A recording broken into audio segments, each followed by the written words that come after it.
Nagbibigay ako ng time para sa interview, para sa mga picture-picture, pero bigyan naman ako ng oras para mapagtrabaho. Nakikiusap lang, baka naman pwede magtrabaho muna ako, hindi na ako mapagtrabaho eh. Diba? Diba sabi ko may time naman para sa interview ng vlogging, sa picture-picture, bigyan nyo man ako time para makakilos ako sa tindahan ko kasi mas priority sa akin yung tindahan ko, paano ko yan ma-handle kung dyan na lang ako nakarap sa camera nyo. Tama po ba? Tama. Hindi ko na masikaso, hindi ko alam kung may nangungupit na, hindi ko alam kung wala niya, kulang. wala. Kasi every time na pupunta ako dyan, wala, nandiyan na lang kayo, gusto nyo, nakarap na lang ako sa camera nyo. Pag hindi ka na magbigyan, galit kayo, sasabihin nyo masama ang ugali.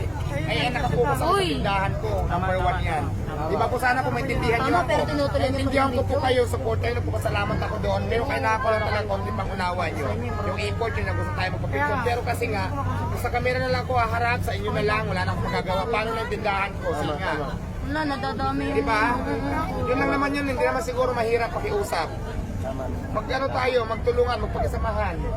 Sama. Kasi hindi naman pwede dyan na lang sa camera nyo, wala na akong magagawa. Kayo kikita kayo sa vlogging nyo, paano ako sa tindahan ko. Di ba? Kikita kayo ng reels nyo, kikita kayo sa lahat ng gusto nyo dyan. Wala naman akong pagkakasakita nyo. Pero sa akin lang naman, hindi naman ako ng time kasi parang hindi na normal para makapagtrabaho ako dito.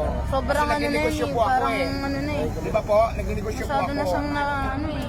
Tapos pag nag-videohan niyo ako may masama ako nasabi sa inyo, Tapos ano pa, i-upload nyo para malala ang views nyo. Tapos Naging ibabas- masama ako, di ba? Attitude na, ugali na, lumalabas ang kulay na kulay.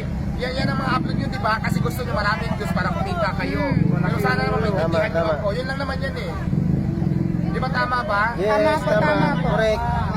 Ano lumalabas sa Facebook ngayon pag hindi ko kayo pagbigyan? Lumalabas Masamang ang kulay na tao. ugali, Mataray. malaki ng ulo.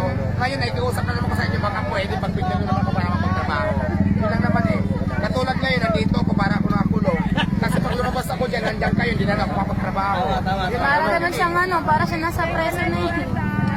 Tama yan. Kaya nasasahod ako ay asikasuhin ko yung mga kulang dyan, yung tao ko nandiyan mabasa ko. Hindi ko magawa kasi nandiyan kayo. Gusto nyo sa kamera na lang kayo lagi. Yun lang naman eh. Nagbibigay ako ng time para sa interview, para sa mga picture-picture. Pero bigyan naman ako ng oras para mapagtrabaho.